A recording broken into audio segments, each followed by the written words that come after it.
घर में शादी होती है, हर परिवार में ऐसा होता है, शादी होती है तो शादी के समय आपने देखा होगा, मैंने बहुत बार देखा है कि हमेशा एक अंकल जी होते हैं जो कोने में बैठ जाते हैं और अपना छोटा सा दरबार लगाते हैं कि नहीं?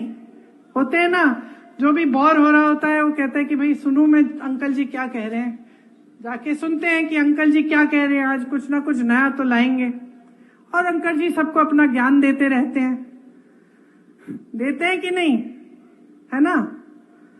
अब आप बताओ, एक दिन अगर आप ऐसे एक शादी में या कहीं भी आप चाय की दुकान में बैठे और एक ऐसे ज्ञान देने वाले अंकल जी बैठे हों और वो कह रहे हैं सबको कि सावधान हो जाओ, अब जब सरकार आएगी ना कांग्रेस की तो एक्सरे की मशीन लाकर तुम्हारे घरों में जो बक्से पड़े हैं और जो घरों में तुमने छोटा अपना बचत अपनी की हुई है या तुम्हारी महिलाओं के जो मंगलसूत्र हैं उसको एक्सरे से निकाल के ये सरकार चोरी कर लेगी और किसी और को दे देगी।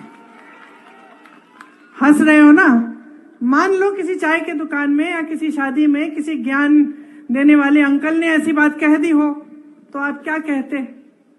आप कहते कि भाई आज तो अंकल ने बहुत बड़ी बात कर ली, खूब गहरी साजिश निकाल दी। हंसते ना? हंसते कि नहीं हंसते? आप कहते हैं कि क्या बकवास कर रहे हैं यार अंकल, कुछ नया सोचो।